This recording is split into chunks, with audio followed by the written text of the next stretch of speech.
Assalamualaikum warahmatullahi wabarakatuh. Salam sejahtera buat kita semua. Selamat pagi. Kali ini kita mengenai mata kuliah kita adalah strategi kebijakan bisnis. Nah, untuk tatap muka kali ini kita akan membicarakan balance scorecard, ya. Lalu bagaimana kalau kita akan mempelajari balance scorecard? Apa hasilnya untuk mahasiswa? Jadi hasil adalah agar mahasiswa ini paham akan konsep dari balance scorecard.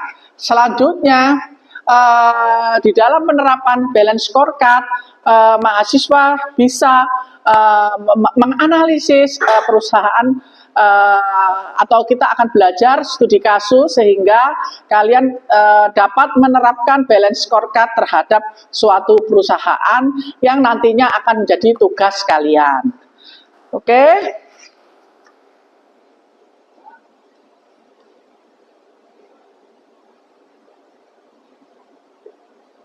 Dan selanjutnya nanti dalam balance scorecard tersebut kalian juga bisa mengevaluasi hasil daripada analisis yang kalian buat terhadap balance scorecard sehingga kalian bisa belajar untuk membuat suatu solusi bagaimana keadaan suatu perusahaan apabila sudah dianalisis menggunakan balance scorecard. Oke, mari kita mulai.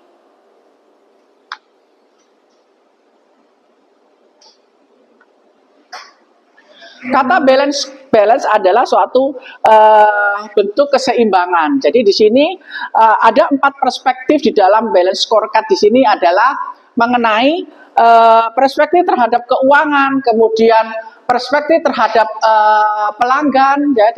Jadi bisa kita lihat dari sisi keuangan, bisa kita lihat dari sisi pelanggan, dan kemudian bagaimana proses bisnis internalnya, ya, internal proses bisnisnya, lalu bagaimana perusahaan tersebut menerapkan pembelajaran dan pertumbuhan atau learning and growth. Jadi nanti saya harapkan kalian nanti bisa berdiskusi dengan kasus yang akan kita paparkan atau kalian pelajari di sini sehingga kalian bisa paham. Nah, sementara scorecard adalah kartu yang digunakan untuk mencatat skor performance organisasi dan juga untuk merencanakan skor yang nanti akan diwujudkan di masa depan.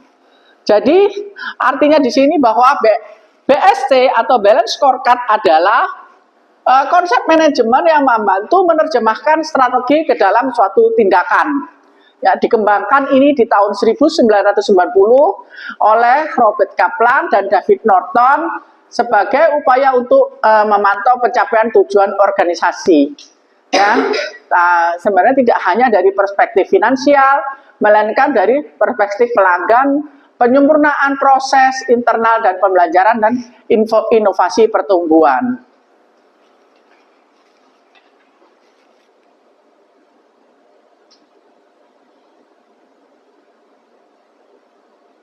Melihat memiliki komponen penting, yaitu ada tujuan atau objektif, kemudian ada ukurannya atau indikator, kemudian ada target dan inisiatifnya. Sehingga nanti akan ada 5 pengelompokan di sini, yaitu ada perspektif, objektif, measure, target, dan inisiatif. Nah, ini nanti yang akan diarahkan menjadi suatu visi dan strategi. Mari kita belajar bagaimana menerjemahkan balance scorecard ini terhadap suatu kasus. Mari kita lihat di sini adalah bagaimana menganalisis balance scorecard pada PT Alof Bali In, ya. Di sini ini kita melihat sisi dari supply chain-nya dengan menggunakan balance scorecard.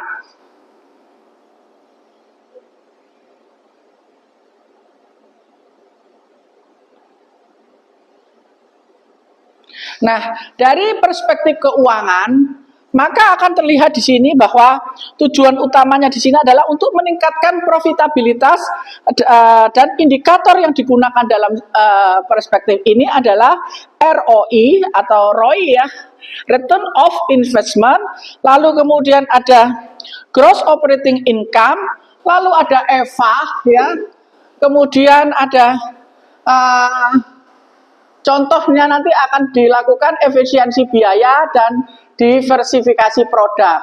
Jadi berdasarkan dari paparan PT Alova Bali Indonesia, ini ternyata permasalahannya adalah masalah masih menghadapi tantangan dalam perspektif keuangan karena pendapatan yang fluktuatif dan ketergantungan pada hutang. Nah, selanjutnya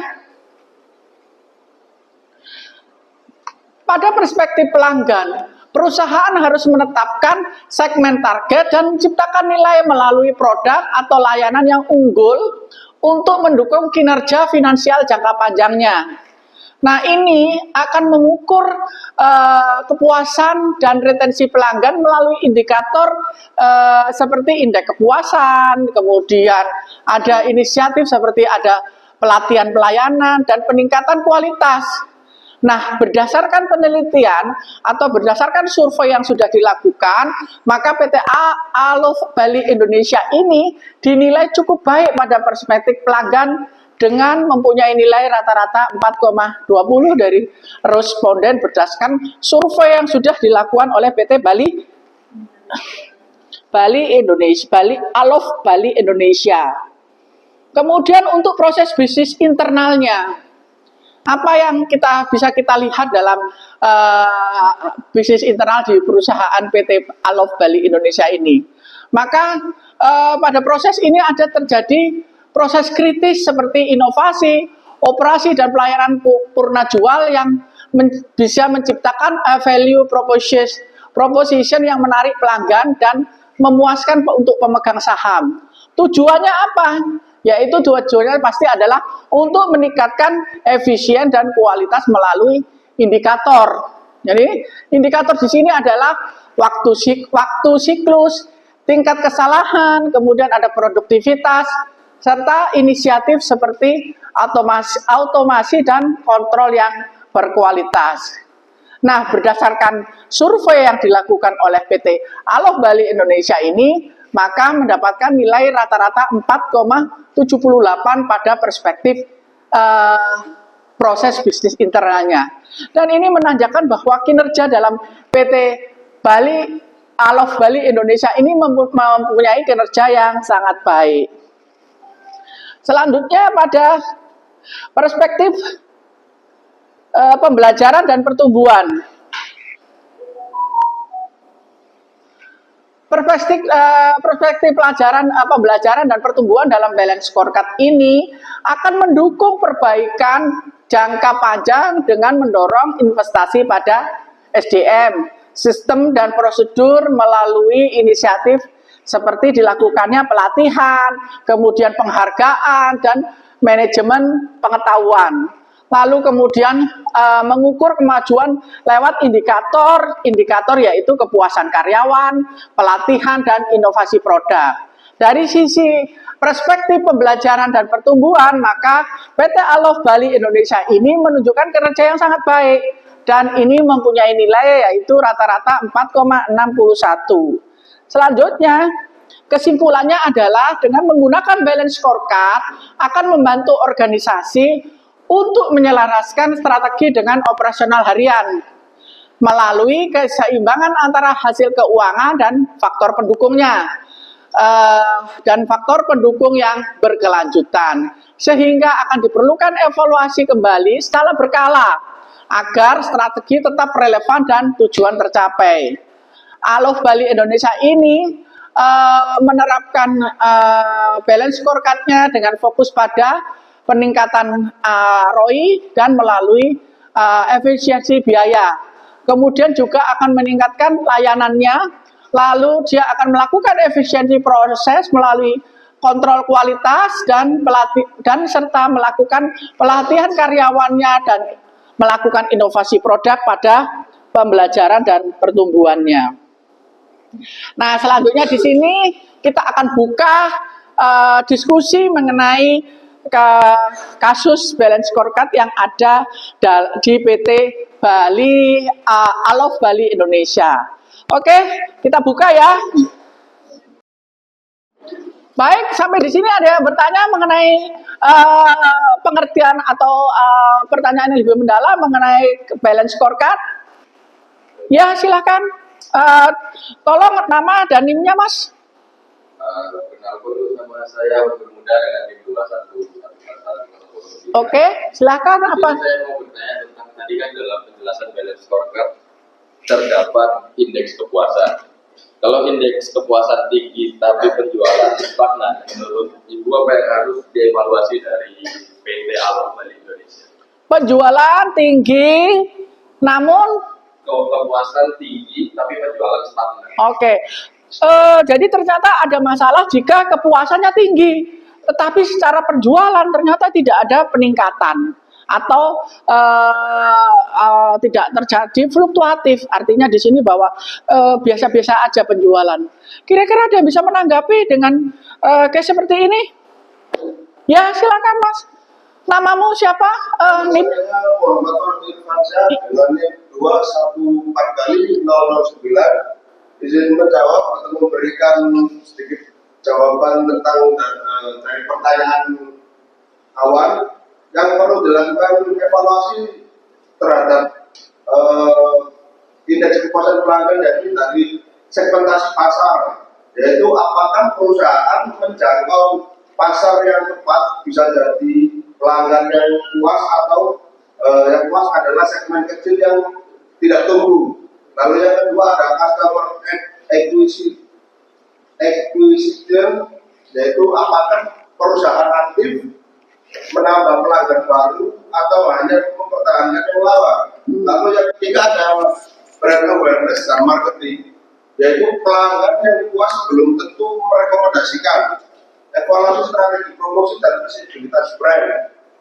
Lalu ada yang keempat, ada repeat purchase rate. Kepuasan tidak selalu berarti loyalitas. Cek apakah pelanggan yang puas kembali membeli atau tidak. Dan yang terakhir ada harga dan produk. Mungkin harga atau produk tidak kompetitif meskipun pelanggan puas terhadap layanan. Itu saja itu tanggapan dari saya. Baik, ada mungkin yang bisa menambahkan. Kira-kira dengan jawaban yang diberikan oleh Mas Fahmi ini, apakah ada yang bisa menambahkan?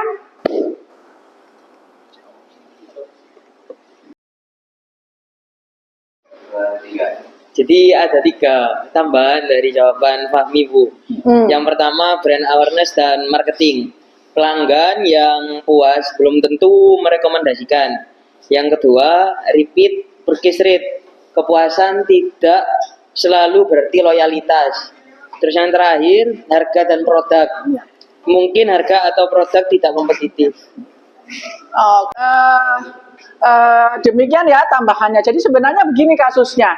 Kalau pelayanannya bagus, ada tingkat kepuasan di dalam customer, namun ternyata tidak diikuti oleh penjualan, sebenarnya ini akan menjadi hasil dari balance scorecard ini akan menjadi referensi bagi para pimpinan untuk menentukan proses selanjutnya, karena akan dievaluasi ya.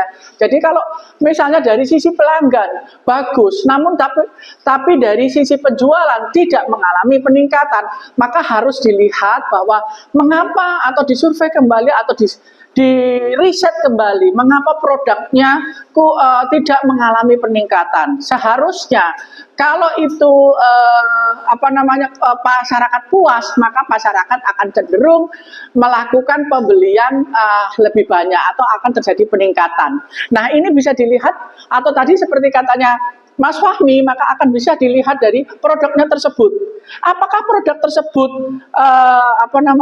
masyarakat sudah mengalami kejenuhan terhadap produk tersebut. Nah, bila mengalami kejenuhan, maka perlu dilakukan suatu inovasi terhadap produk tersebut. Perlukah dilakukan diversifikasi produk tersebut? Ya, lalu apakah masyarakat sudah mengenal brandnya dari tadi dari Pak Mas Fahmi sudah diutarakan bahwa apakah brand dari produk tersebut dari produk dari Alova Bali Indonesia ini sudah dikenal sampai di mana? Apakah perlu Departemen Marketing melakukan perluasan pasar? Bagaimana segmentasi pasar? Jadi harus dilihat dari banyak sisi, gitu ya. Oke, silakan untuk pertanyaan selanjutnya. Pertanyaan apalagi masih ada lagi yang masih ingin bertanya? Ya silakan, kita buka diskusinya ya Mbak. Perkenalkan, nama saya Aulia dengan NIM 2111. Untuk pertanyaan saya, bagaimana cara efisiensi biaya dan mengembangkan produk baru bisa membantu PT Alov Bali Indonesia meningkatkan keuntungan, terutama saat perusahaan sedang masih dibantu pada utang dari perspektif keuangan. Baik, ada yang ingin memberikan komennya terhadap pertanyaan Mbak Putri ini? Saya Bu. Ya, silakan Mas. Perkenalkan, nama saya Rivaldi Bu. Ya, Rivaldi. 2-1-4-069. Izin menjawab Ibu terkait soal dari Aulia dalam perspektif keuangan BSC, efisiensi biaya dan diversifikasi produk membantu dengan cara ada 4 Ibu. Ya. Yang pertama efisiensi biaya, dan yang kedua diversifikasi produk, ketiga mengurangi resiko bisnis, dan keempat meningkatkan daya saing. Gitu Ibu. Baik, mungkin ada yang memberikan jawaban lain. Oke, selanjutnya mungkin masih ada yang ingin didiskusikan. Ya silakan. Oh ya silakan Mas. Perkenalkan, nama saya Dimas Aditya Pratama dengan NIM 2111004. Saya mau tanya, apa saja kelemahan dalam implementasi manajemen rantai pasok saat ini yang perlu diperbaiki? Baik, apa yang membuat atau apa yang perlu diperbaiki dalam rantai pasok? Yang perlu diperbaiki. Yang perlu diperbaiki mungkin dari ada kekurangan dari PT Alov Bali Indonesia ini mengenai rantai pasoknya. Ada yang ingin membantu untuk memberikan jawaban?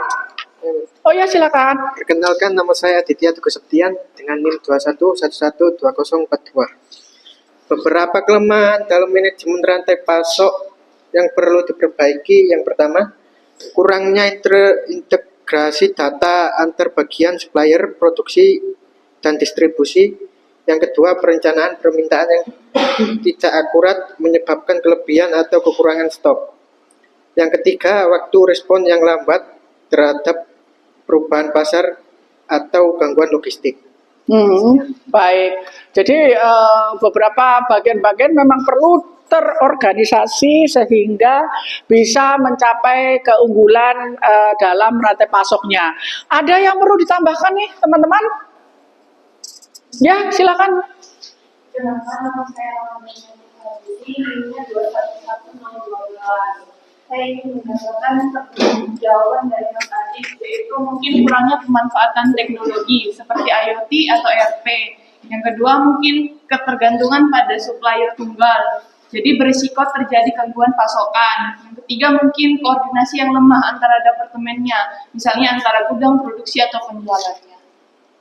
Baik, bagus sekali. Jadi memang saat ini untuk IoT sangat harus bisa diikuti oleh semua perusahaan, terutama perusahaan-perusahaan logistik yang bergerak di area-area pelabuhan. Jadi sama seperti PT Bali Alov Bali Indonesia ini, maka penerapan teknologi itu harus bisa diakomodasi oleh perusahaan-perusahaan yang yang membutuhkan logistik di sini. Nah, saat ini sekarang semua sudah terintegrasi ya di pelabuhan, seperti kalian tahu bahwa semua sudah menggunakan IT ya, semua dari dari pemantauan kiriman barang, dari pemantauan real time. Jadi semuanya itu sudah bisa dipantau melalui suatu aplikasi. Nah, untuk perusahaan-perusahaan agar dapat mengikuti perkembangan ini, tentu saja harus melakukan adaptasi dengan IoT. Agar apa? Agar semua yang dia perusahaan tersebut dapat lancar untuk kalau dia menggunakan supply chain, maka dia harus untuk bahwa persediaan barangnya juga tidak terganggu. Oke, sampai di sini ada yang perlu ditambahkan? Baik, bagaimana dengan ada pertanyaan selanjutnya? Mungkin ada diskusi lagi? Iya, silahkan, Mbak. Perkenalkan, nama saya Fadlatul Mawana dengan NIM 21 4x064. Pertanyaannya adalah, tadi kan dijelaskan keempat BSC perspektif. Dari keempat tersebut, mana yang paling sulit diterapkan di perusahaan dan mengapa? Oke, bagaimana penerapan dari apa tadi, Mbak? Penerapan dari Perspektif BSC. perspektif Yang keempat. ya. Jadi berarti keempat itu perspektif mengenai pengembangan ya. Ada mungkin yang memberikan tanggapan terhadap pertanyaan? Ya, silakan Mas Ogi. Ya, perkenalkan saya Ogi dengan NIM 21 Kita menjawab untuk pertanyaannya Mas Dila. Dari keempat perspektif BSG yang pertama adalah tidak langsung terlihat hasilnya investasi di SDM atau inovasi butuh waktu sebelum berdampak ke hasil keuangan. Yang kedua, sulit diukur. Indikator seperti motivasi karyawan, budaya, inovatif, dan kemampuan organisasi cenderung subjektif. Yang ketiga, kurang prioritas. Banyak perusahaan lebih fokus pada hasil keuangan jangka pendek dibanding dengan membangun kapabilitas jangka panjang. Yang keempat, perubahan budaya organisasi. Butuh komitmen tinggi dari pimpinan dan partisipasi seluruh karyawan. Sekian dari saya, terima kasih. Oke, ada yang mau menanggapi lagi? Mungkin ada tambahan? Baik, jadi memang tujuan utama dari suatu perusahaan adalah pasti mencapai keuntungan yang semaksimal mungkin. Nah, namun tentu saja tidak hanya berfokus pada keuntungan saja, namun juga harus diperhatikan bagaimana bentuk dari layanannya. Apakah layanan tersebut sudah mewakili perusahaan dalam memberikan pelayanan yang bagus terhadap konsumennya. Oke, ada pembahasan lagi mungkin selanjutnya?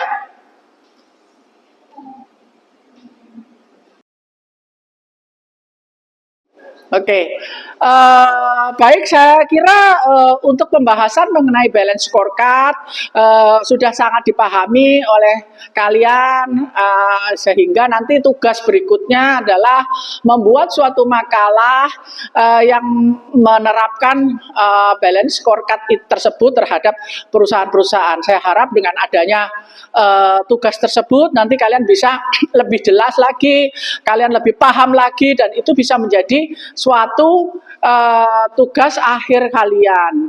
Nah, saya terima kasih atas kehadiran kalian, atas partisipasi kalian.